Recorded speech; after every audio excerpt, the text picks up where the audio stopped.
What kind of person calls the sheriff on their neighbor, claiming they're a squatter, without a shred of evidence? That's exactly what I faced when I moved into my new home on Willow Lane. A quiet street lined with tidy bungalows and blooming azaleas.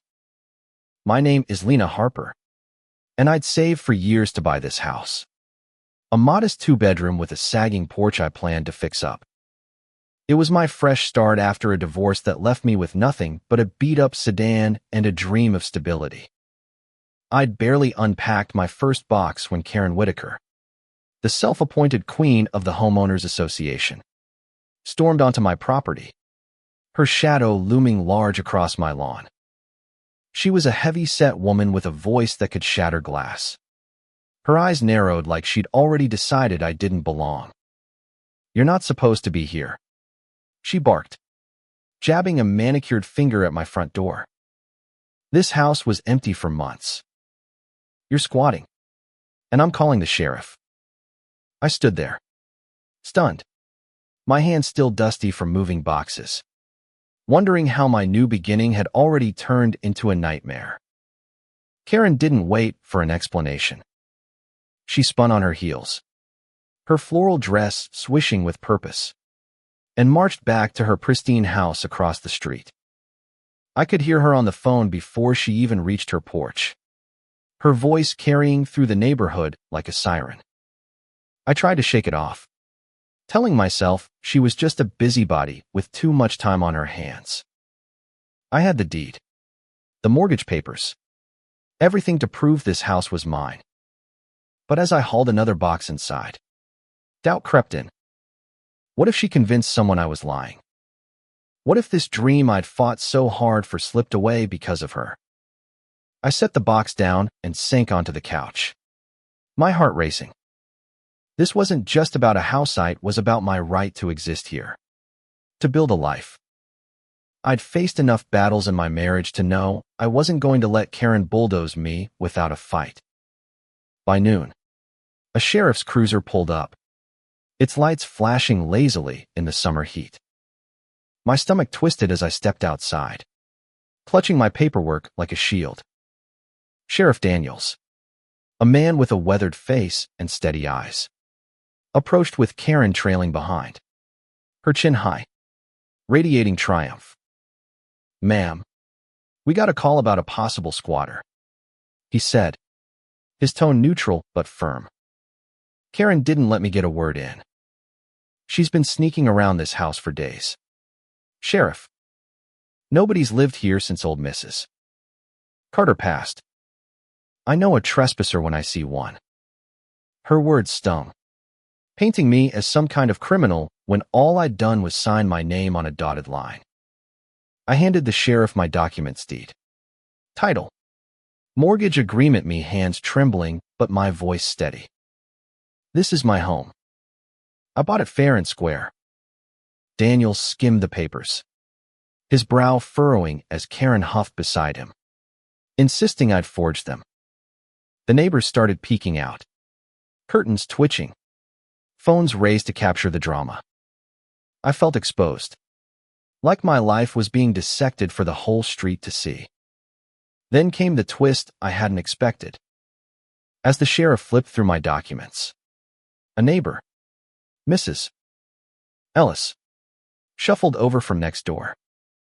She was a tiny woman, barely 5 feet, with a voice like a whisper but eyes that held a quiet strength. "Sheriff, I saw Lena move in last week," she said softly. "She's been fixing up the place, even planted some flowers out back. Mrs. Carter's nephew sold it to her. I heard him mention it at the market." Karen's face froze, her mouth half open, but she recovered quickly, doubling down. "That's nonsense. She's probably paying you to lie." Mrs. Ellis didn't flinch, just looked at Karen with a calm that seemed to cut deeper than any shout. The sheriff raised a hand, silencing Karen's outburst, and turned back to my papers. For the first time, I saw a crack in Karen's arm, or a flicker of uncertainty in her eyes. It wasn't much, but it was enough to make me stand a little taller.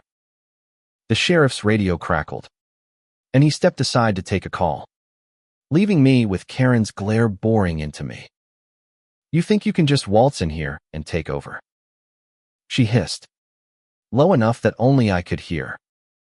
"This neighborhood has standards, and you don't meet them." Her words hit like a slap, but I didn't back down. "I'm not going anywhere," I said, my voice quiet but firm. "This is my home, and you don't get to decide who belongs." The air between us crackled, the tension thick enough to choke on. I could feel the eyes of the neighborhood on us, the weight of their judgment, but I refused to crumble. I'd spent too long rebuilding myself to let her tear me down. When Sheriff Daniels returned, he handed me back my papers. "Everything checks out. Ms. Harper, you're the legal owner." Karen's face turned scarlet, her mouth working like she was chewing on words she couldn't spit out.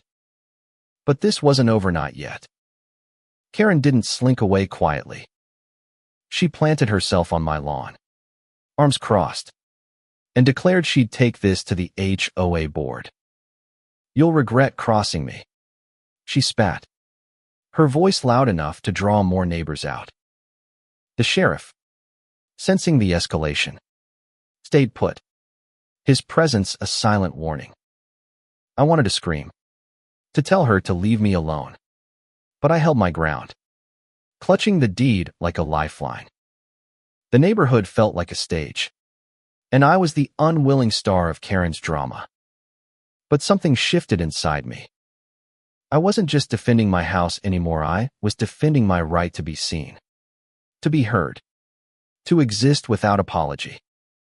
I looked her in the eye and said, "Do what you have to do, Karen. I'm not scared of you." Her smirk faltered, just for a second, and I knew I'd hit a nerve. The next week was a blur of HOA meetings and whispered gossip. Karen rallied her allies, a handful of busybodies who nodded along as she painted me as an outsider disrupting their perfect community. She claimed my unkempt yard, really just a few weeds I hadn't had time to pull, was lowering property values. She even dug up an old HOA rule about suspicious activity to justify her crusade. But I wasn't alone. Mrs. Ellis started showing up to meetings, her quiet voice cutting through Karen's bluster with facts about my purchase.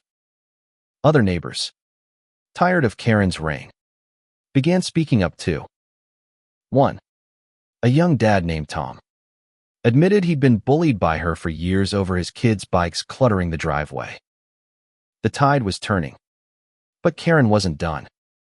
She called an emergency HOA meeting, demanding a vote to fine me for violating community standards. It was her last stand, and she played it like a general going to war. The meeting was held in the community center, a stuffy room packed with folding chairs and tense faces. Karen stood at the front, her voice booming as she listed my supposed crimes, everything from unauthorized residency to disrespecting the HOA. I sat in the back, my heart pounding, but I prepared for this. I had my documents, my allies, and a fire in my chest I hadn't felt in years. When it was my turn to speak, I stood, my voice shaking at first but growing stronger. "I bought this house with every penny I had," I said, holding up the deed. "I've done nothing wrong except move into a neighborhood where one person thinks she can play judge and jury. I'm not a squatter. I'm your neighbor, and I deserve to be here." The room was silent, the weight of my words settling over everyone. Then Mrs. Ellis stood, followed by Tom, then others, clapping softly at first, then louder. Karen's face crumpled, her authority slipping like sand through her fingers. Her downfall was swift. The vote to fine me failed, and the board, embarrassed by the spectacle, issued a public apology. Karen's allies distanced themselves, and whispers spread that she'd been warned about harassing neighbors before. She stopped coming to meetings. Her house growing quiet. Her curtains drawn. I heard she'd moved a few months later, unable to face the neighborhood she'd once ruled. For me, the victory wasn't just about winning, it was about reclaiming my place. I fixed up the porch, planted a garden, and started hosting barbecues, inviting Mrs. Ellis, Tom, and others who'd stood by me. The street felt different now, lighter, like we'd all exhaled a breath we'd been holding. Looking back, I realized Karen's attack wasn't just about a house site, it was about fear, about control, about refusing to let someone new rewrite the story of her world. But I rewrote it anyway. I learned that home isn't just a place you buy. It's a space you defend, a life you build, a community you create with those who see you for who you are. I'm not just a homeowner, now I am a neighbor, a friend, a fighter. And every time I walk through my front door, I'm reminded that no one, not even a Karen, can take that from me. The end.